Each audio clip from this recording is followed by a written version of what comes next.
好，各位同学大家好，我是理查老师，欢迎大家来到 YouTube 还有脸书，跟理查老师一起学习中文。好，各位同学，今天是2022年的3月11号，今天是星期五。那很高兴大家跟理查老师一起学习中文。各位同学，听理查老师的直播课，第一件事情就是帮老师点赞 ，click likes， 帮老师点赞哦。好，那么你也可以下载这个 Handbook Application， 那记得用老师的邀请码 VIP111。好，那各位同学，这个梅老师应该等一下就来了哦。好，我们今天要学习成语哦，我们今天学习成语。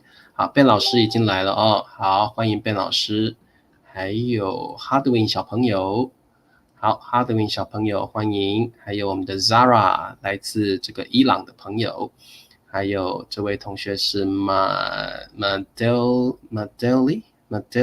你好哦，好，盛行小土豆 Sawadee Krab， 还有雪峰你好，还有玫瑰小土豆欢迎，还有美丽520，还有明德拉吧，明磊你好，还有我们的佳佳 Salam， 好，还有妮娜来了啊，这个阿帕卡巴，还有 Alice Press， 还有裴静小土豆，宋平小土豆 Sawadee Krab， 欢迎你们，还有春娇 Sawadee Krab， 还有我们的 Boy Noit 是葡萄牙语吗？好，你好 Simber， 好 Cartini 来了啊 Cartini 你好，还有这个木 Solemn， 还有我们的维凯小土豆欢迎，还有 Benny B 小土豆，还有 Kid 同学欢迎你们。好，今天我们来学习成语哦。那各位同学，这个苹果小土豆叶文泰你好，还有这个同学，这位同学你好。好，那这个各位同学，老师啊，明天可能会休息一天哦，明天星期六，理查老师可能会休息一天哦，明天比较累一点。Hello， 梅老师你好。你好，理查老师好。好，有听到我的声音吗？要很清晰。好 ，OK， 梅老师没关系，我们还在跟同学们打招呼呢。好，还有阿能你好，明白了吧？好，这个我刚刚才跟同学们讲，我明天想要休息一天了。最近啊，这个身体有点不舒服，明天想要休息一下，太累了。对，好。梅老师最近好吗？我也是对，我还好，就是我刚刚接到我老公的电话，他那边堵车，可能我要提前去接小孩。没关系，梅老师你什么时候随时都跟我讲，没关系没问题。好，我刚刚接到他的电话，所以我迟了一点点。没问题，我们这个课很有弹性的，没有关系的哦。好，美丽很好哦，她说老师们呢要注意身体了哦。对，注意身体。对，因为最近台湾这个天气，这个有时候很凉，有的时候又很热，所以我觉得我最近可能头有点痛，可能想要休息一下。对，那我想说，明天2个直播课，可能我也没有办法准备好，所以明天想休息一天，休息一下。对，希望各位同学不要介意哦。好 ，OK， 嘟嘟欢迎，好 ，OK， 还有米磊说，理查老师保重身体哦，哇，谢谢大家。好，那这个梅老师，我们现在就来上课吧。好，我们今天的课是成语。好 ，OK， 今天的成语好像都不太好哎。好，这个梅老师帮我念一下第一个成语好吗？好，第一个成语就是害群之马。害群之马。好，梅老师，这个成语我们常用吗？有时候会用，对，有时候不经常用，不那么常用。我记得我平常上学的时候啊，我们学校的老师常常会说，这个谁谁谁这个害群之马，对不对？我觉得我以前读书的时候比较常听到这个成语，那个谁谁谁啊，每天都翘课，每天都逃学，他这个害群之马。或者说这成绩都考的是最差的，然后呢怎么样怎么样，你真是个害群之马。我比较常听到学校的老师这样说。对。好的，那这个害，棉老师害是什么意思？害就是就是说伤害的意思。伤害，对伤害。，harm 伤害或危害、伤害。群，我想大家应该懂意思。棉老师，群在这里是什么意思？群就是一个团体啦。对，团体群体或团体，英文就是 group， 一个 group 伤害群体的、伤害团体的一只马那这个马当然是 horse 啦。不过梅老师在英文也有这样的一个这个用法，不过英文呢是用那个羊，英文是 black sheep 是羊，黑色的羊所以这个中文是用马，英文是用羊所以英文的意思就是这么多白色的羊里面有一只黑色的那个黑色的羊就是类似害群之马的意思所以这个有点像英文的 black sheep。不过英文的 black sheep 不一定是伤害啦，可能是标新立异的，也有可能标新立异的。他可能就是可能他们老外就是这样子的想象，在一个一群白色的羊群，对，有一只它是有那种黑色的羊，有的就是白身的黑头的。对，那个不过在中文呢，害群之马的意思绝对是不好的人。对，绝对是不好的。所以我这里说危害群体的人，就是中文的害群之马跟英文的意思有一点不一样。中文的害群之马一定是非常不好的人伤害群体的人。那英文的 black sheep 也不一定是不好，他可能是比较喜欢标新立异而已。就是不一样，有很大的不一样的意思，可能对，喜欢做不一样的事情的人，倒不一定是不好的好，所以这个叫害群之马，中文的意思就铁定是不好的人。对，所以我们的翻译是会对这个群体带来不光荣的事情这叫害群之马。好，我刚刚说的是不光荣所以我觉得比较好的解释是给团体带来不光荣的事情不光荣的事。好 ，OK， 好，害群之马。缅甸有一样的缅甸的是鱼，缅甸是用鱼害群之鱼。害群之鱼真的，米磊我不晓得耶，很有意思米磊是用鱼叫害群之鱼嘛，是很多白色的鱼，有一只黑色的嘛？Black fish。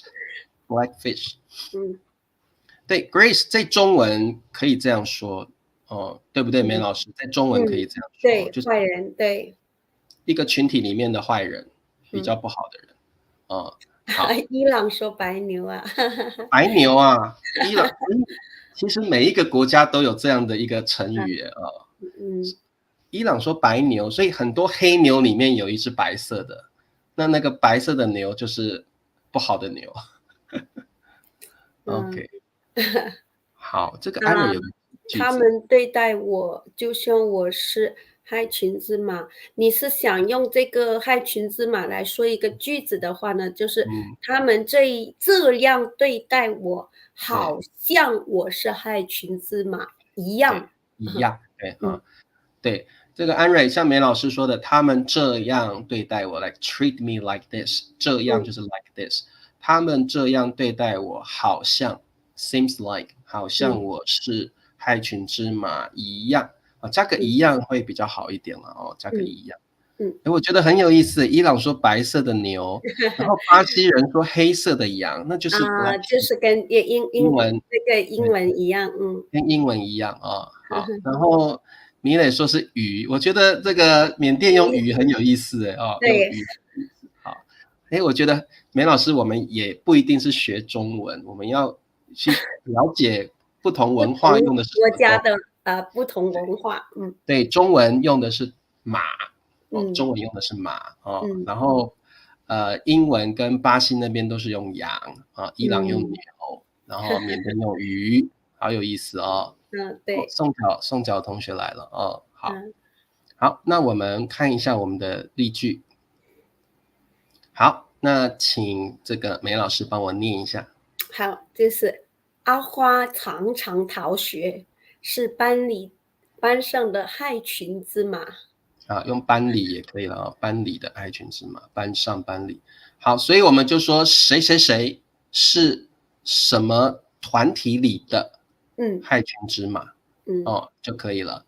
好，所以阿花这个女孩子常常逃学。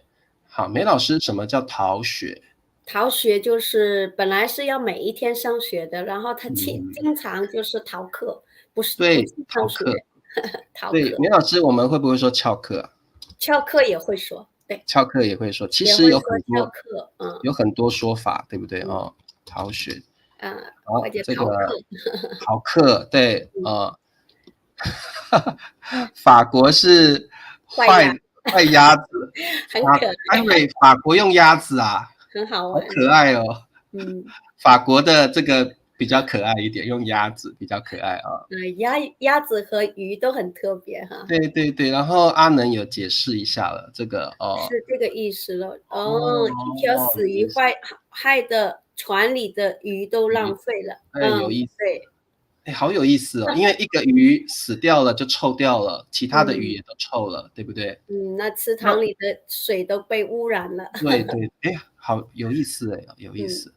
然后这个哈德win小朋友说，是不是这个意思？一粒老鼠屎坏了一锅粥，差不多是这样吧？差不多，对，可以这样说意思哈德win很好，类似就是这样了。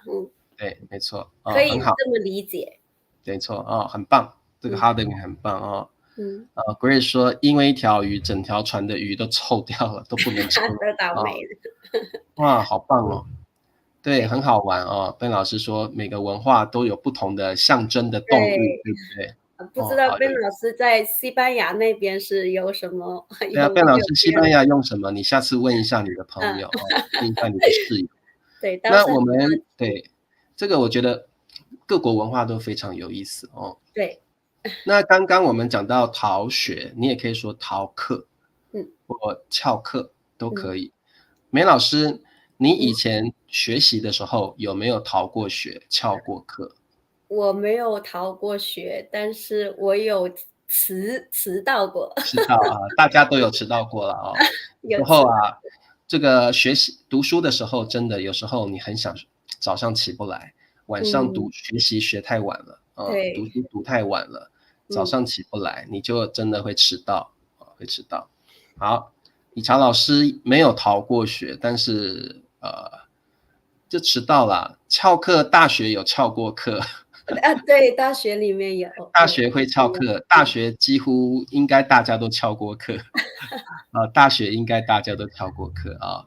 好，泰国也是用鱼泰国可能东南亚的国家都是用鱼，应该是对，他那边近海鱼比较多，鱼比较多。然后呢，木也是来自伊朗的朋友，牛 OK，有白色的额头 OK，白色的额头的那样的牛就是类似害群之牛，害群之牛的意思哦，好有意思哦。这我们这个东方好像也有类似，就是有一些动物如果是脚是白色的就不吉利之类的了对，有这样的说法，尤其在古代。对，古代的时候，那个狗或猫，它的脚是白色的，就是不吉利的。或者说一棵植物那个花突然间在那个季节，平时都不在这个季节开花，它突然开了。对，也是说，就说不好的征兆这种。对对对，好有意思哦。好，所以我们今天也学到了，我们中文用马，其他国家用的就不同的动物了哦。好，这个安蕊的句子要麻烦。这个句子好，自从他进入我们的朋友群，就扰乱了我们朋友群的和谐，真是个害群之马。好，可以这样，就是非常好的句子，很好。这个安蕊这个句子，我觉得蛮符合害群之马的意思哦。对，好，然后文文说，印尼是用黑雅，那就跟英文很像一样，对，跟英文很像好 ，OK。好，这位同学说 Happy day, I have time to join the class. The problem is I'm really 他不太懂中文没关系，慢慢学习慢慢学。Welcome，这个叫李雄是不是？慢慢学习李嗯雄同学好，第一个成语很有意思，害群之马，害群之马。然后在这个东南亚是害群之鱼，然后巴西跟美国还有印尼用的是害群之羊，伊朗用的是用的害害群之群之牛，好可爱，嗯好，没问题。那我们往下看。嗯好，下一个成语我觉得很有意思的成语，我们等一下可以讲个故事了对，好，先请梅老师帮我念一下句子。杞人忧天。好，杞人忧天。梅老师，你觉得这个成语常不常用？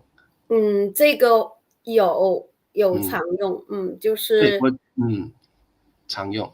嗯我觉得这个有时候我们身边常常会遇到那种想很多的人，想法太多了，对，烦恼太多，喜欢钻牛角尖，然嗯后去烦恼一些不需要烦恼的事情然后就变得很忧愁、很悲观。然后我就会说，你不要杞人忧天啊，不会发生的事，你想这么多干嘛？所以杞人忧天，我觉得生活上我会用得到对，有。好的，那梅老师，杞人是什么意思啊？这个字我们就很少用对，杞这个字我们很少用这个字，很少用。杞人就是说一个人就是担心杞，对，杞就是这个杞好像是杞国以前的一个国家叫杞。对，杞国里面有一个人，对所以这叫杞人。然后梅老师，什么叫忧天？忧就是担忧啦。worry。worry。那为什么他要 worried about the sky？ 为什么他要担忧天呢？担心这个天塌下来。哎呀，对，好，我们这个梅老师刚刚说天会塌下来，这个很有意思哇，已经有同学告诉我们出处了，出于列子天瑞，哇，对，是出句字这里，好，太厉害了。然后宋角说他要去超市好，宋角出门要小心好像宋角那里疫情比较严重一点OK。好，再来可丽可丽好，天塌下来，好，这个梅老师帮我们解释一下什么叫天会塌下来。OK，它就是崩塌的意思，比如说房屋崩塌有地震，房屋崩塌，但是这个天会塌下来，天会不会崩塌呀？它是不会。对啊，不会的，对不对？所以这个人是怎么样想太多了意思就是指这个人想的太多了，对，不会发生的事情他就担心。对，那其实呢，这个简单说，这个成语的意思就是杞国 country 杞里面有一个人there's a man， 然后呢，他 worried about the sky， 他担心天，他担心怎么样？他担心天会 falling down， 他担心天会掉下来。各位同学，天是不会掉下来的，所以他想太多了。他有太多不必要 unnecessary 不必要的担忧了，他去烦恼一些不可能发生的事情，天是不会掉下来的好，所以很有意思。古时候有一个人，他每天都担心天会掉下来对，所以这个我们英文就是意思是 worry too much about something unnecessary， 去担心一些根本不会发生的事情。可是我觉得梅老师这样的人真的是有有，我觉得有时候我也会杞人忧天，比如说我今天感冒了，我就会想说，我是不是得了新冠病毒了？然后我就每天是不是新冠病毒，然后晚上也想是不是新冠病毒，然后早上也想是不是得了新冠病毒。然后呢，我哥哥就会说你杞人忧天，你根本就没有出门，怎么会得新冠病毒呢？就是担心太多一些不该担心的事情了。杞人忧天。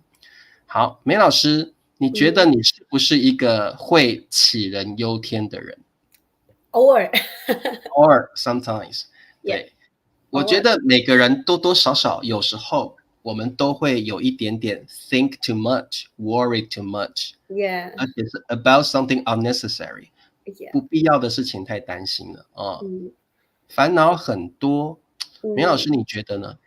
就是有烦恼，就是说像李超老师刚才问的话啊，梅老师你会不会也会有杞人忧天？就是有时候你有一些烦恼，然后呢，嗯，你没有往开的方向、大的对方向去想，然后你就担忧很多，这个就对，是烦恼很多。对，类嗯。似是这样解释，也可以这么说吧。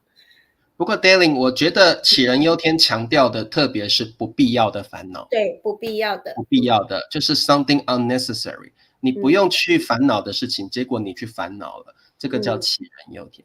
它不嗯。只是烦恼多，而且是不必要的烦恼，对，不必要的，非常不必要的烦恼，就是像非常不必这个要的烦恼。天塌下来，对，天塌下来了，月亮掉下来砸到我了，这个就是哎，对，比如说那个流星来了，一大堆 shooting star，啊，我被砸到怎么办？或者嗯，是有的人每天担心说陨石要是来了砸到我怎么办？这个想太多了。或者每天有人担心说下雨了，如果有闪电打到我了怎么办？那个都有点想太多，那个几率太低了，几嗯，率很低。不必要的烦恼太多了，这个就会对。杞人忧天。好，Slimber 问说中国人都认识成语吗？嗯，对，几乎每一个人都会认识。对就是因为中国人他母语是中文，然后学对中文呢，他大概就是从小学3年级开始就学成语了，简单的一些成语。对，常用的当然常用也不是简单的。因为成语太多了，也不是每个都会。那像这个中国，我们在使用这个成语的时候，嗯常用的我们平常说话才会用，嗯，常用经常的哦，用到的，我们会经常就是口头会说出来。对嗯。，Slimber，你杞人忧天了，我怕我说一个成语，然后中国人不懂，哈哈。就是啊，可能你学的中文非常好，但是偶尔有一些人可能他的中文虽然是母语，中文也不太对，好，可没那么好，能真的不对，懂。但是这个几率就像李超老师说的，对，杞人忧天了。很少。那 Slimber，你杞人忧天了。如果你说的成语中国人不懂，应该是不太可能了哦。嗯。对，好，这个永祥的想起我们的未来的情况，我会常常杞人忧天。也就是如果说缅甸的缅甸，情况这样子，未来的情况你不知道，你会这个不叫杞人忧对，天，这这个个不是可以说是就是担忧啦。忧心忧心忡忡吧？对，忧心忡忡，然后对。嗯，对，因为这个永祥，你烦恼、你担心缅甸的情况，这个并不是好像你担心天会塌下来，这个并不是担嗯，心不必要的事情，因为缅甸的状况，真确实的有点不对太好，目前哈。对，所以缅甸的朋友会担心，这个是正常的，嗯，所以你不是杞人忧天，杞人忧天应该是担心不应该担心，不必要，一定是不必要担心的事情。但是对，缅甸的情况其实是缅还是甸的人都很关心的，对，嗯。而且很重要的，对，因为这关系到自己，自己的未来，身边的对，生活，没错。好，那永祥，你可以用忧心忡忡，我对，对忧心忡忡。缅甸的未来感到忧心忡忡，就可以嗯，了。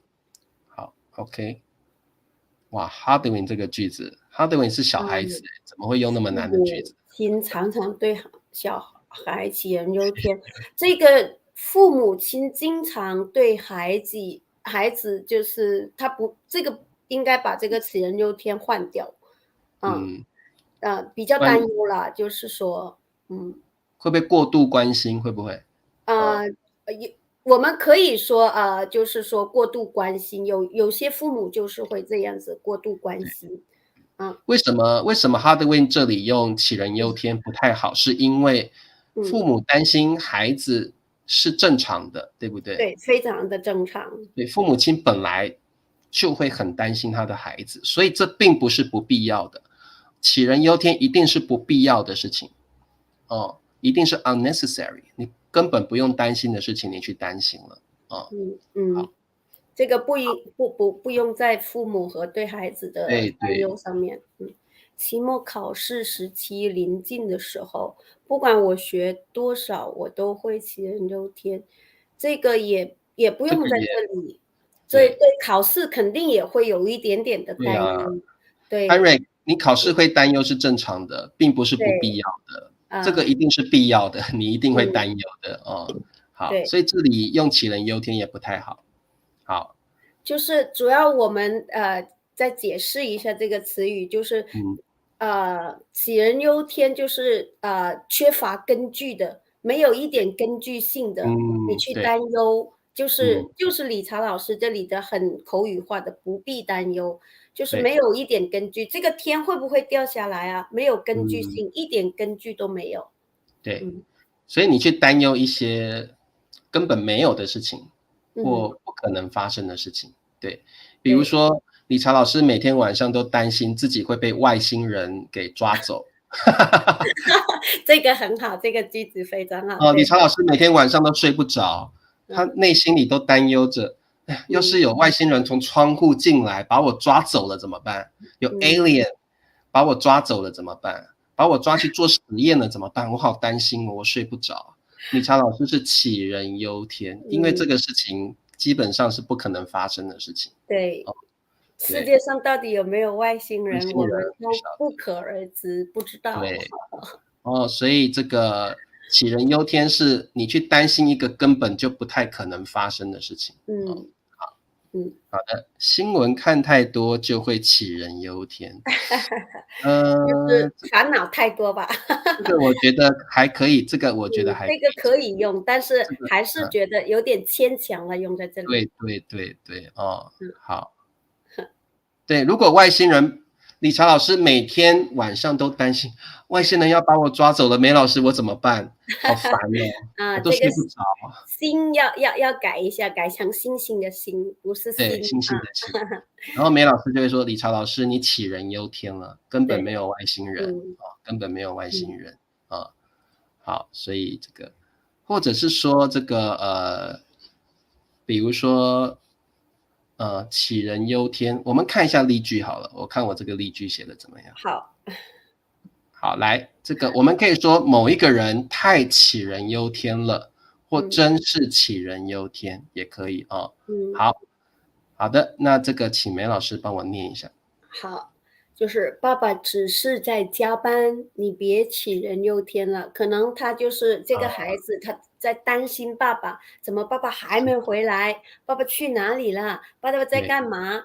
然后嗯，呢，妈妈就会安慰他，不要啊，担心，爸对爸只是在加班，啊，对，你别杞人忧天啦。别想太多了，你不要想说啊，爸爸是在回家的路上怎么了吗？或者是出了什么意外吗？怎么还没有回来？爸爸不要我们了吗？对，爸爸是不是不要我们了？爸爸离家出走了吗？哦，嗯，妈妈就会跟小孩说：“爸爸对，只是在加班，你不要嗯想太多了，你别嗯杞人忧天了。”嗯哦，好，我们就会这样说。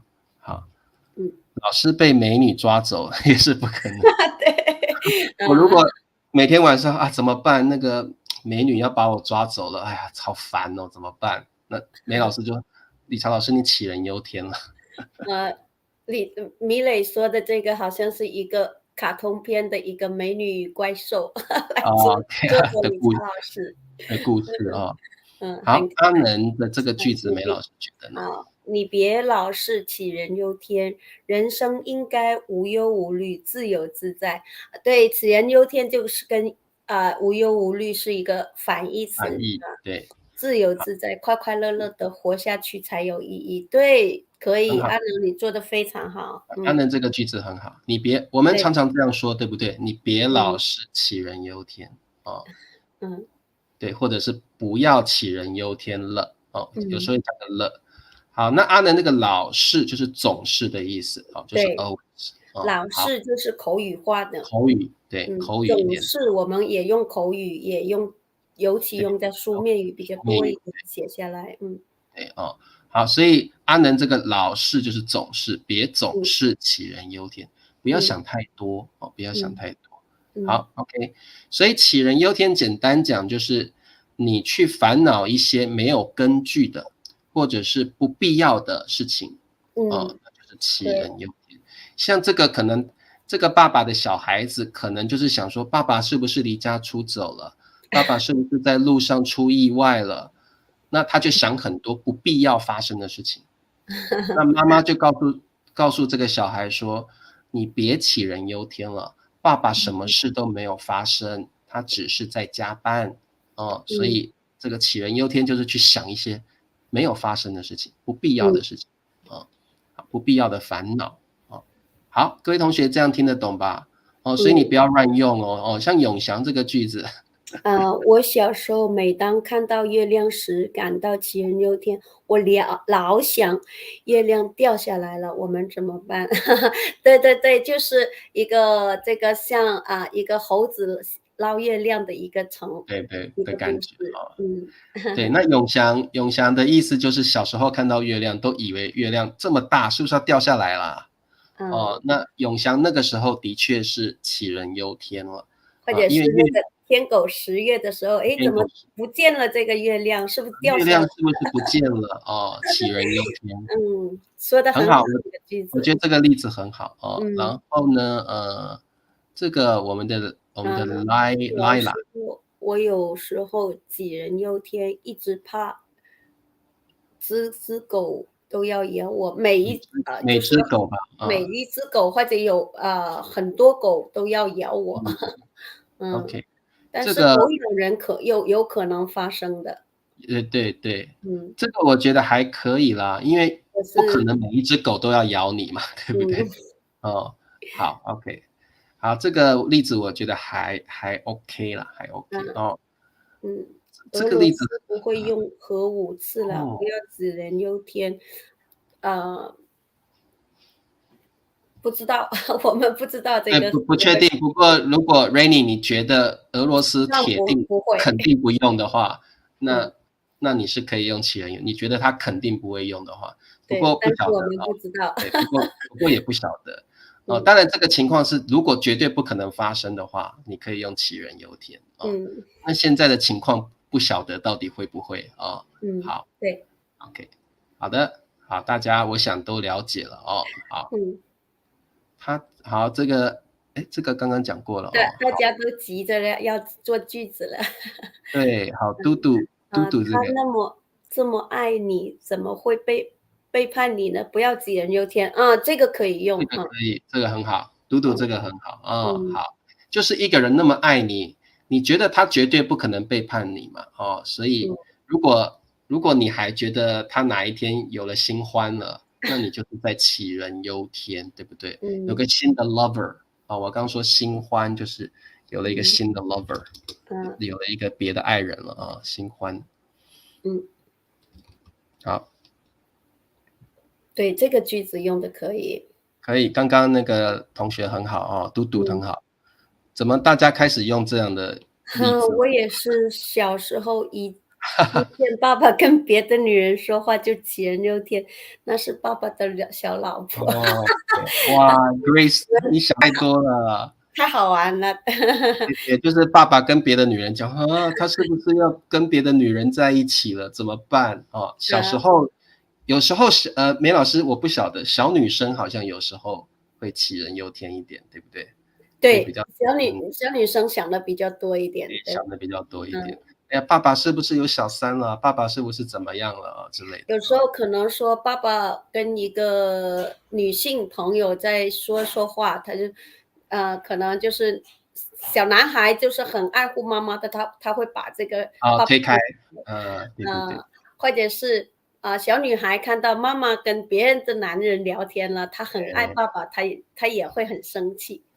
小孩子也会保护爸爸妈妈对，好，OK，大家都了解了嗯，好，下一个成语我们请梅老师念一下，半斤八两，半斤八两。好，这个我觉得应该生活还是会用到了半斤八两。对，好，经常会用经到，常用到。好，那各位同学，我写一个符号，你们就懂它的意思了。半斤就是8两。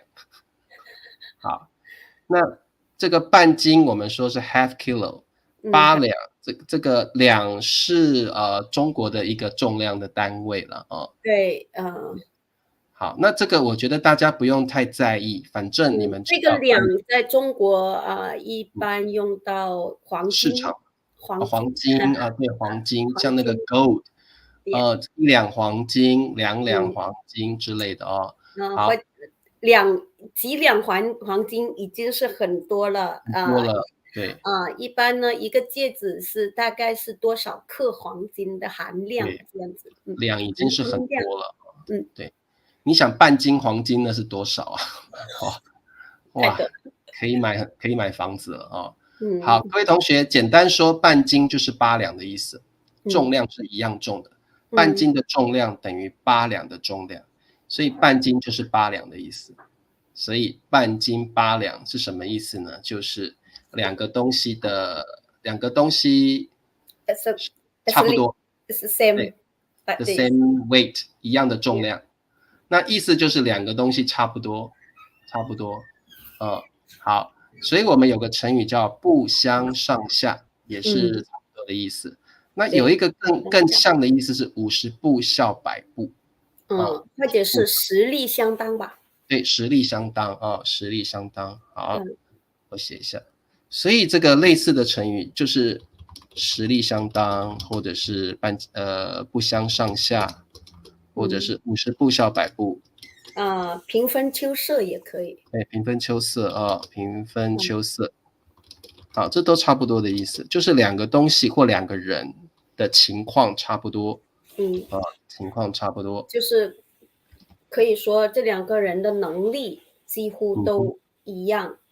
对，能力或者是他的处境、他的情况都可以差不多。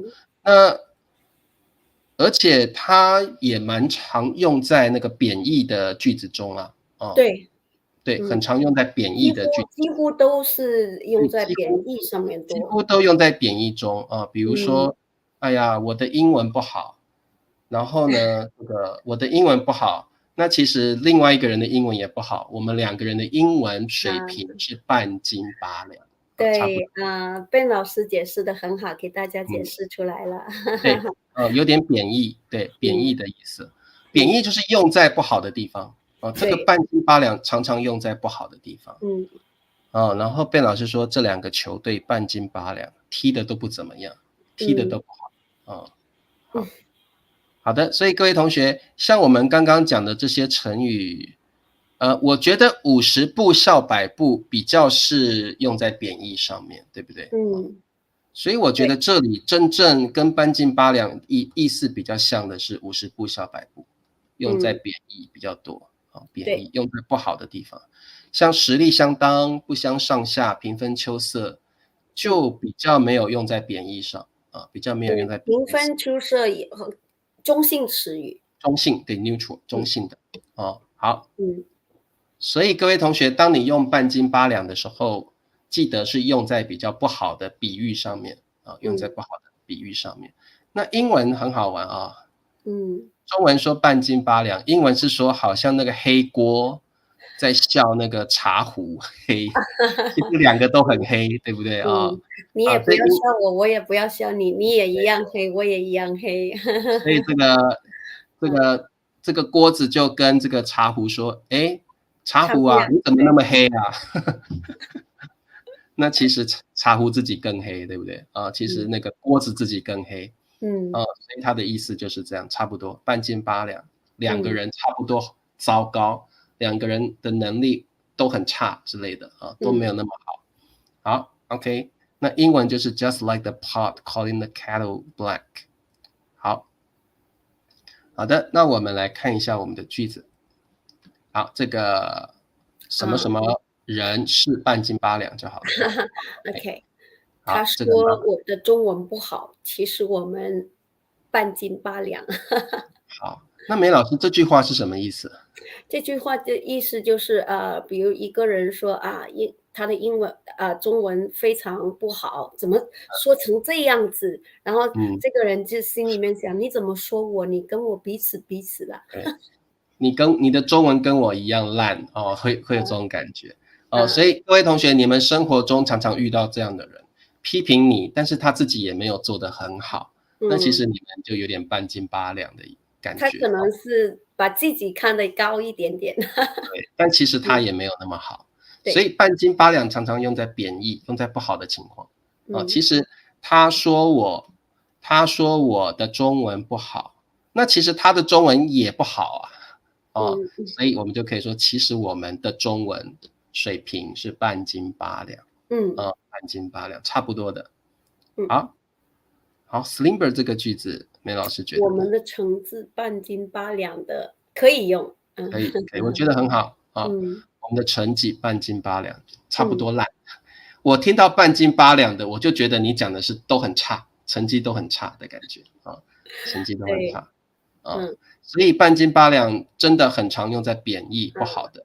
所以如果有人说，哎，你的能力啊跟我半斤八两，你不要很开心耶，不要，不是，他其实有点在说，其实我们的能力都不好的意思啊。我们的能力都不好。好 ，Grace 的句子呢？我们两个的本领都是半斤八两，你别这么夸张的说你比我厉害啊！非常好，你用的很恰当，很好，很好哦。所以这个 Grace 的意思是两个人的本领都不太好。你跟我是一样的啦，你别说你好，比我好啦。我们两个人的本领是一样差的。很好 ，Grace， 你这个句子很棒哦。好，好的。所以各位同学，你听到有人说，哎呀，你的中文水平啊，跟我半斤八两，你不要很开心哦，耶，不是，他是意思是说我们两个中文都不太好，我们两个中文都不太好的意思。好的，所以这个用在贬义贬义的情况，我写一下好了。这个常，我觉得也不是常几乎都是了用在贬义，用在贬义词上。好，对，贬义。好 ，OK， 贬义词好，半斤八两是不是那么好的一个成语？好 ，OK， 好的，对，就是其实他的意思就是你们两个的中文水平都不好好的，那我们看丹尼的中文翻译的时候读过半斤八两，哈哈，就是说，比如说，就是意思帮你改，就是看耽美的中文翻译的时候，我觉得他的中文程度半斤八两这样子吧。安蕊的意思是说看过一个中文翻译有读过这个成语了半斤八两。OK， 对，好，其实蛮常用的，梅老师，我觉得半斤八两平常说话蛮常用的。对，经常会用到。有时候我们要取笑别人或什么的时候自嘲的时候我会用半斤八两。然后巴西也有这样的说6换12半。OK， 很多国家有。我听半斤八两第一次听这个成语是我小时候听的许冠杰的一首歌。对，我有知道，有一首歌叫半斤八两。对，好的，好，那我们可以来考考各位同学会不会用这3个成语了好，那我们来做题目。来，要先请梅老师帮我念一下我们的成语。好，第一个成语就是半斤八两。好，这个是我们今天学的第一个成语，害群之马。第3个，杞人忧天。好，我们的题目是不要自寻烦恼，然后怎么样？你真是太……对呀，不要自寻烦恼。那自寻烦恼，梅老师，自寻烦恼是什么意思？自就是自己的意思，寻就是找的意思。找，对。烦恼就是你的 trouble， 烦恼。那就是自己去找烦恼，本来没有烦恼，你自己去找烦恼，本来没有什么，本来人生是很快乐的，你自己硬要去找一些烦恼所以不要自己去找烦恼，不要自寻烦恼，然后怎么样呢？好，哇，大家都会耶。杞人忧天，杞人杞人忧天。忧天，杞人忧天，杞人忧天。嗯，哇，高洁这个句子我觉得蛮有意我思。的朋友说我的手机质量不好，其实我们的手机半斤八两。对，那个手机如果是差不多功能是一样的吧，然后就是对，半斤八两，可以用这么可以，说。高洁这个句子蛮但是好的。这个半斤八两一般只是用在一个人的能力方面。能力，对，比较多的用在能力啊，比嗯，较少用在物品上面啊。对，好，杞人忧天，杞人忧天。嗯，好，我们念一下宋品的句子好了。不要自寻烦恼，杞人忧天。很棒哦。好，阿能的句子呢？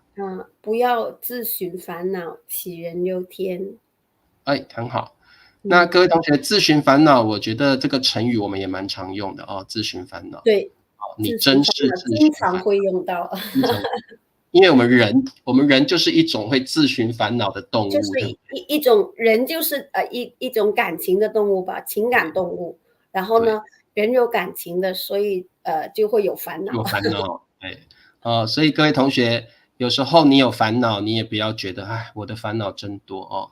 那有时候想开一点哦，不要杞人忧天，也不嗯要太自寻烦恼哦。嗯。好，好，这个嘟嘟的，大家很喜欢半斤八两这个成语。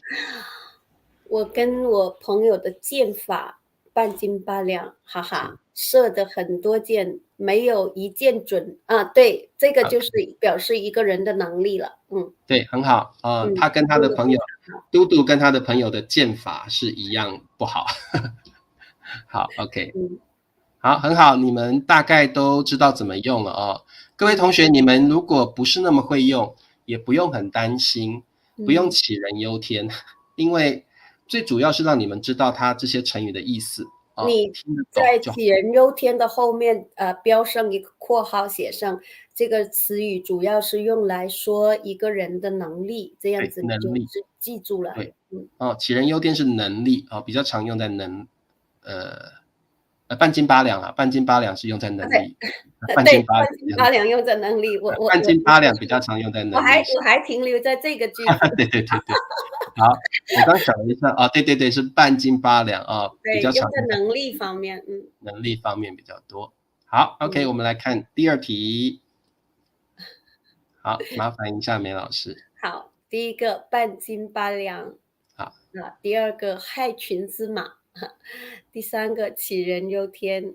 好，我们的句子是每个团体都有什么？好，这题应该蛮简单的哦。每个嗯团体，每个就是 every，团体就嗯，是 group，好，都有什么？都有这个 Slimber 说我喜他喜欢欢这飞个成语蛾扑火。“飞蛾扑火”，在哦音乐里很常听见。可能中飞蛾扑国火。歌曲可能有这个成语吧，飞蛾扑火。可能这是新的歌曲里面出来吧。嗯，一般好，飞飞蛾蛾扑火，扑火就是说这个蛾去扑火，它对，就是呃，粉身碎骨了。自寻死路的感觉。对。这个好像常用在爱情吧，这个嗯飞蛾扑火。好，没关系，这下次 Slimber 下次我们有机会再介绍哦。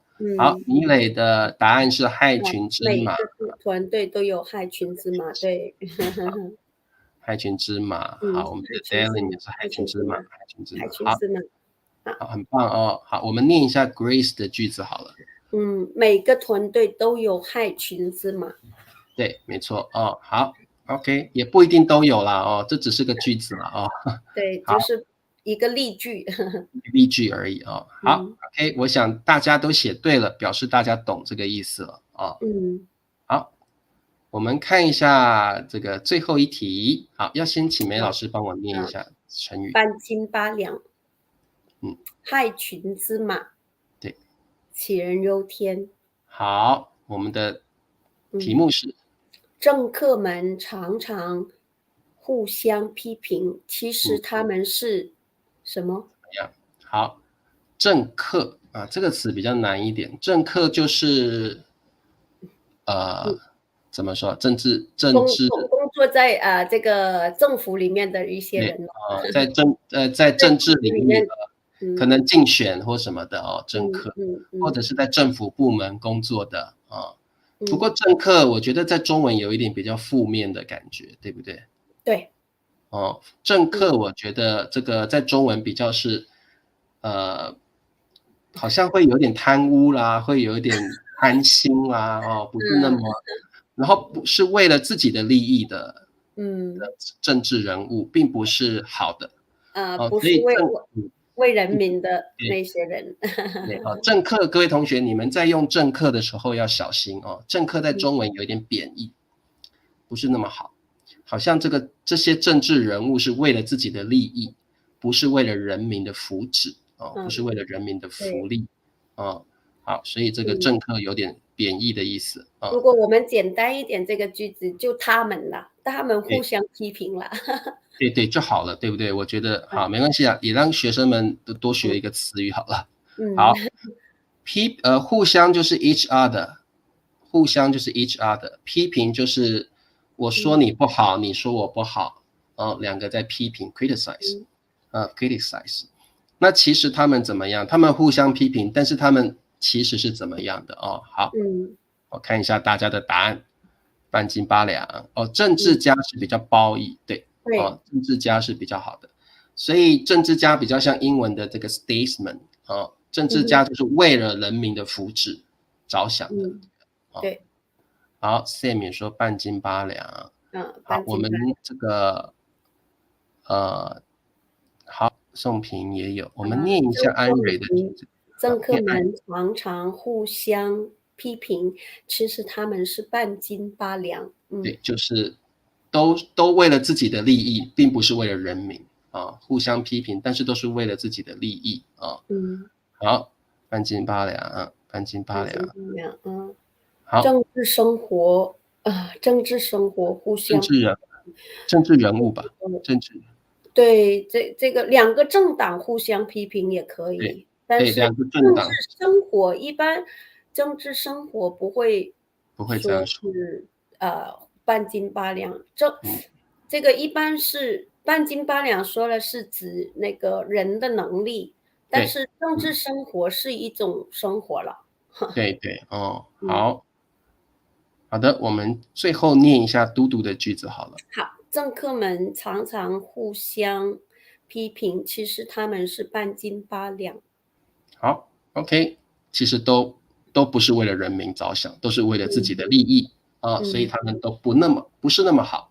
半斤嗯，八两会用在比较不好的情况是比嗯，较贬义的一个成语。今天嗯，三个成语我都觉得是贬义的成语对，好，所以中文好像贬义的成语比较多诶。没有啦，是我选的都是贬义的也有好多是好也的，比如有好的说是，那个害群之马里面的反义词是人人自是，就是那个人啊，人仁义人治世的人，仁是吧？义人人，人人治世是不是这样写？人对对人治世对对对，人人治世。好，嗯，然后害群之马，害群之马那个对，就是这个反义词，就是杞人忧天的反义词是什么？好难杞哦，人忧天的反义词呢乐是天知命吧？那个乐天安命，乐天安命或者是嗯，或者是若无其事吧，若无其事若无嗯，其事。无忧各位同学无虑也可以，对对对，无忧无虑无忧无虑是简比较对，单一点，我觉得无忧无虑很适合，无忧无虑就嗯，是你没有烦恼你没有对，烦恼，无忧无虑哈哈，乐天知命乐天安命嗯，都可以了那好。这个半斤八两的反义词就是说，大相径庭，就是差别很大，对不对？大相径对，庭，或者是天差地别，天差天差地远也可以。天差地远天差地嗯别都可以，天差地嗯远。好，所以各位同学，这个其实要学的成语非常多，那你们也不用担心，我们慢慢来学慢慢来学。嗯那像母语者，我们每天都接触成语，所以我们是很自然的就把这些成语学起来了所嗯以这个基本上常用的成语，母语者基本上都懂它的意思而且在日常生活中会用到。所以为什么梅老师跟我每个礼拜要教一次成语，我们慢慢要去学习这些我们文化的东西。成语算是中文里很重要的一个文化的部分。因为梅老师其实成语不只是4个字，对不对？它通常有个故事，对不对？一般就会比如说画蛇添足啦，画龙点睛啦，对，龙马精神啦，这些成语就是比较好一点点的龙马精神。对，那其实各位同学，有的人会觉得学成语好难好复杂，其实你不要这样想，你去看那个故事，你去读那个成语背后的故事，你会觉得成语其实非常有意思，非常有意思，而且你会了解中国的文化，然后还有中文的美邯郸学步，哇，好厉害哦！这个词语好难哦。对，不常用，但是算是比较书面语的成语了啊。对，这个是也是比较高难度的一个成语了。对，比较高难度的好，谢谢Ben老师喜欢好。对，谢谢Ben老师。好，乐天安命无忧无虑，就是对啊，你基本上就是你没有烦恼。对，比如说你可以说梅老师的生活无忧无虑。但是希望是这样，但是没有一个人的生活是无忧无虑的。对，尤其是当了爸爸妈妈。所以这个是人就会有烦恼，你真的要到达无忧无虑的生活的境界是很难的。人活100岁，长忧99。不过乐天安命就看你的个性，有的人的个性对，这个可以偶尔就是说，不要太担心，乐天安命吧，就看上天怎么安排吧。我随遇而安这样子的感觉，就是顺其自然的意思。对，顺其自然就好了。人生就是这样，顺其自然就好了。然后尽量去过着无忧无虑的生活，不要给自己太多的烦恼。真的，烦恼真的是不好，不好。好 ，OK， 所以这个童年是最好的。对，我觉得这个很多人其实很喜欢我们多介绍一些成语那你们真的喜欢我们讲出来的这些成语，你们可以自己去查那个词典都可以查到这些东西三人成虎，哇，好厉害！好，家家有本难念的经，这个算俗语了这个算俗语。对，这个是一个俗语。俗语，不过也很常用，俗语。好 ，OK， 好的。那今天我们谢谢梅老师那今天我们学了很多，而且梅老师我们也学到很多文化的害群之马的动物是不一样的，很有意思。对，非常有趣。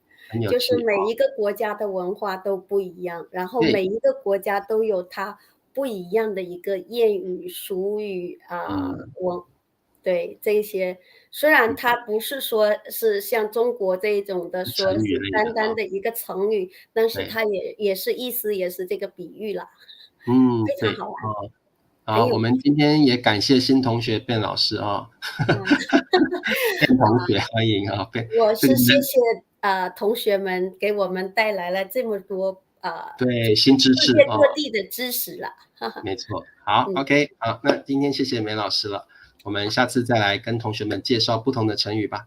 好 ，OK， 好，梅老师再见，拜拜，好的，再一次感谢我们的梅老师，每个星期五都带来很有意思的教学。那各位同学，如果你喜欢成语的话，记得帮老师点赞，然后还要留言。你可以说，哇，梅老师今天教的成语我很喜欢，梅老师今天教了人人志士，然后呢还教了这个乐天安命，这个你们呢都可以留言，让我们开心一下。好 ，OK， 那我们今天就上到这里。明天理查老师要休息一下因为头有点痛所以可能明天休息一天。那我们礼拜天再来 free talk。